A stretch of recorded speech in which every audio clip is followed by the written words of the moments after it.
कांवड़ यात्रा। महाकाल के भक्तों में कांवड़ यात्रा कवाड़ यात्रा का विशेष महत्व है।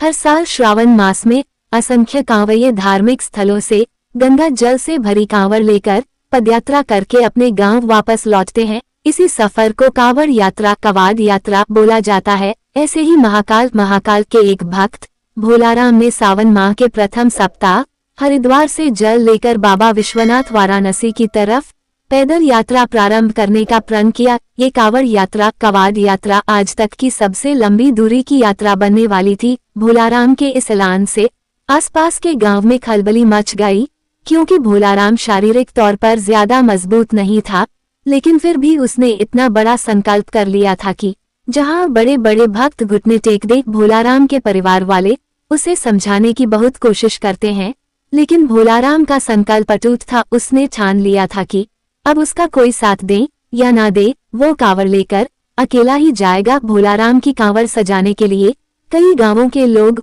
उपस्थित हुए थे। सभी भोलाराम का उत्साह बढ़ाते हैं। हालांकि भोलाराम को अपने महाकाल पर पूर्ण विश्वास था, इसलिए वह इस कवाड़ यात्रा के संकल्प को छोटा ही समझ रहा था। दरअसल वह पहली बार महाकाल की कांवड़ यात्रा में हिस्सा लेने जा रहा था और उसे अंदाजा भी नहीं था कि इस सफर में कितनी परेशानियां होने वाली है। भोलाराम अगली सुबह अपनी कांवड़ यात्रा अकेले ही प्रारंभ करता है।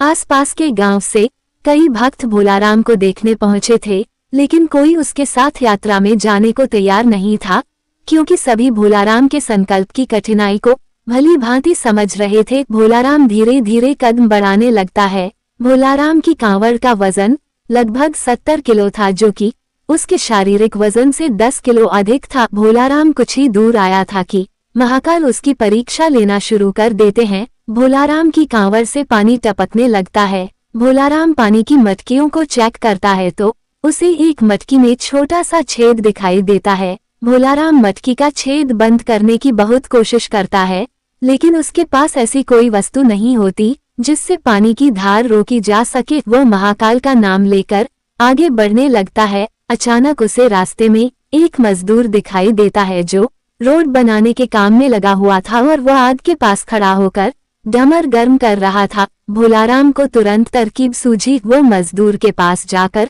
थोड़ा सा डामर लेकर मटकी के छेद में लगा देता है, और डामर लगते ही पानी टपकना बंद हो जाता है। भोलाराम मजदूर को धन्यवाद देते हुए आगे बढ़ जाता है। समस्या का समाधान होते ही भोलाराम का उत्साह दोगुना हो गया था और उसकी यात्रा की गति बढ़ चुकी थी। 4 घंटों की यात्रा होते ही भोलाराम बहुत थक जाता है और रोड के किनारे एक पेड़ के पास बैठ जाता है। भोलाराम अपने साथ कुछ खाने पीने की सामग्री रखकर लाया था, जिसे निकालकर वो खाने लगता है। खाना खाने के बाद भोलाराम को नींद आ जाती है और वह पेड़ से टिक कर सो जाता है। उसी सड़क से 2 राहगीर गुजर रहे होते हैं। अचानक उनकी नजर भोलाराम पर पड़ती है। वो पेड़ से टिका हुआ सो रहा होता है और उसके बगल में एक थैला और कांवड़ रखी होती है। ये दोनों राहगीर आदतन अपराधी थे। भोलाराम का थैला चोरी करने के विचार से दोनों उसकी तरफ बढ़ने लगते हैं। भोलाराम के थैले में कुछ पैसे और उसके यात्रा में उपयोग होने वाली जरूरी वस्तुएं रखी हुई थी। दोनों राहगीर जैसे ही भोलाराम का थैला उठाते हैं, दहशत से उनके पांव कांपने लगते हैं, क्योंकि थैला उठाते ही भोलाराम के सर के ऊपर एक बहुत विशाल सांप फन फैलाए खड़ा हो जाता है। सांप को देखते ही थैला छोड़कर दोनों दुम दबाकर भाग जाते हैं। भोलाराम को सोते हुए पूरी रात गुजर जाती है। उसे इस घटना की भनक तक नहीं लगती, और जैसे ही वह सुबह उठकर देखता है कि उसका थैला थोड़ा दूर पड़ा हुआ है, उसे समझ में आ जाता है कि किसी ने चोरी करने की कोशिश की थी, लेकिन उसे ताज्जुब होता है कि चोरों ने थैला छोड़ क्यों दिया था। भोलाराम तुरंत थैले में अपना सामान देखता है। उसे सभी चीजें व्यवस्थित मिलती है। वो अपनी नित्य क्रिया करके कांवड़ यात्रा पुनः प्रारंभ कर देता है।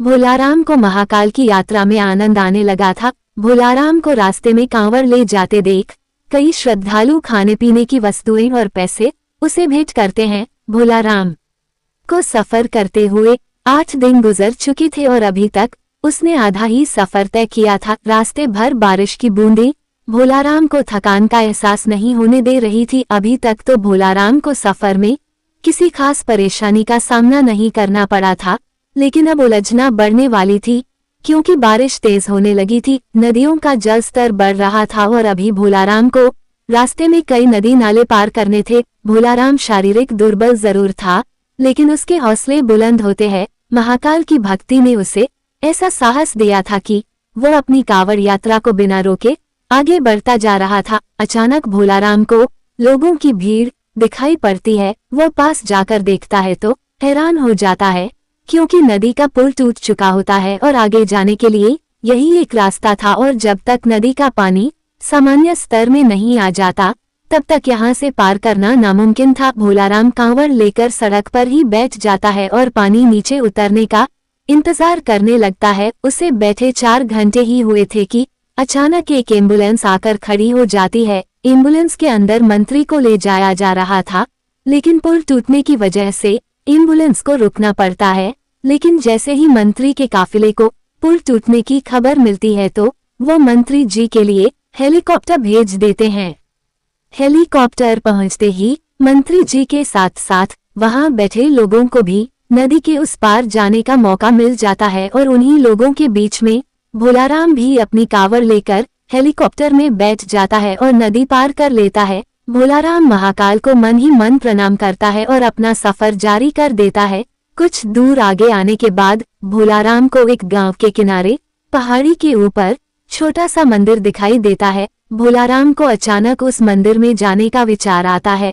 वो अपनी कांवड़ लेकर मंदिर की तरफ जाने लगता है। मंदिर थोड़ा ऊंचाई पर था, उसे ऊपर चढ़ने में परेशानी हो रही थी, लेकिन भोलाराम पेड़ की शाखाएं पकड़कर मंदिर के द्वार तक पहुंच जाता है और अपनी कांवड़ को मंदिर के बाहर रखकर अंदर प्रवेश कर जाता है। अंदर पहुंचते ही उसे एक साधु ध्यान में बैठे हुए दिखाई देते हैं। भोलाराम की आहट से उनकी आंखें खुल जाती है। वो भोलाराम को उसके नाम से बुलाते हुए कहते हैं कि भोलाराम लाओ पानी मुझे दे दो, मुझे बहुत प्यास लगी है। भोलाराम को ताज्जुब होता है कि साधु ये कैसे जानते हैं कि मैं मटकी में जल लाया हूँ। भोलाराम तुरंत साधु के सामने हाथ जोड़कर खड़ा हो जाता है और कहता है, बाबा आप तो अंतर्यामी प्रतीत हो रहे हैं, आप तो सब जानते हैं कि मैं कांवड़ के लिए पवित्र जल ले जा रहा हूँ, जिसे मैं अपने महाकाल को अर्पित करूंगा, और अगर मैंने ये आपको दे दिया तो मेरे पास वहां ले जाने के लिए कुछ नहीं बचेगा, और वैसे भी रास्ते में बहुत सारा जल गिर चुका है, मैं क्षमा चाहूंगा, मैं आपको जल नहीं दे सकता। और इतना कहकर भोलाराम मंदिर से बाहर आ जाता है और अपना कांवड़ लेकर पहाड़ से नीचे उतर आता है। भोलाराम कच्चे रास्ते से आगे बढ़ने लगता है।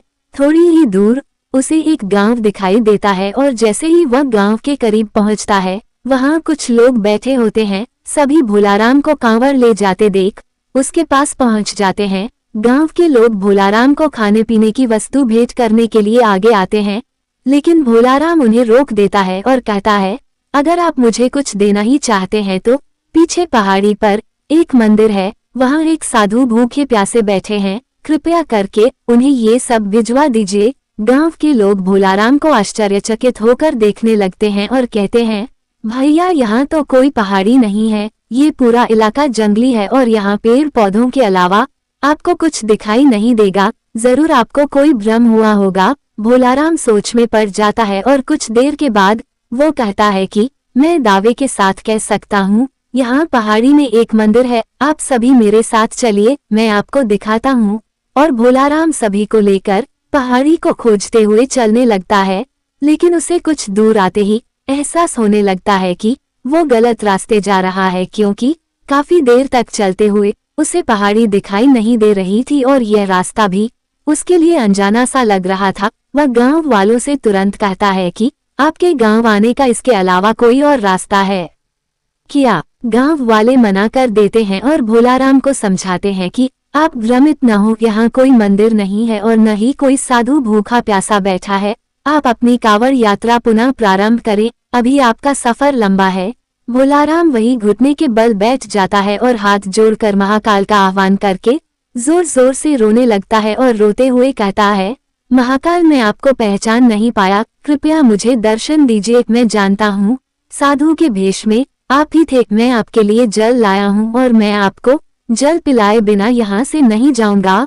और कुछ ही देर में भोलाराम के सामने से बड़े बड़े पेड़ों के पीछे अचानक पहाड़ी में मंदिर नजर आने लगता है।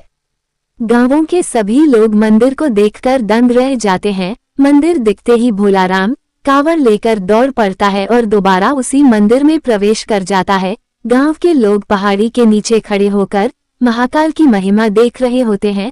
मंदिर रहस्यमय था, जिसे आज से पहले किसी ने नहीं देखा था। भोलाराम मंदिर के अंदर पहुंचते ही साधु के सामने अपनी कावड़ रख देता है। साधु भोलाराम से कहते हैं, मेरे मस्तक में जल डालो, और जैसे ही भोलाराम मटकी से साधु के सर में जल डालता है, अचानक उसके सामने का नजारा बदल जाता है और वह वाराणसी की गंगा नदी के किनारे पहुंच चुका होता है। उसे कुछ समझ में नहीं आता, क्योंकि अभी यहाँ तक पहुंचने के लिए उसे 5 दिन का सफर और करना था, लेकिन ये सफर पलक झपकते ही पूरा हो चुका था। महाकाल की महिमा को वो समझ चुका था। भोलाराम की आंखों में आंसू आ जाते हैं और वो गंगा नदी के किनारे महाकाल के ध्यान में बैठ जाता है। भोलाराम की कांवड़ यात्रा स्वयं महाकाल ने संपन्न की थी, जिससे भोलाराम का जीवन धन्य हो गया था। और उसकी कांवड़ यात्रा पूरी होते ही महाकाल की कहानी गाथा समाप्त हो जाती है।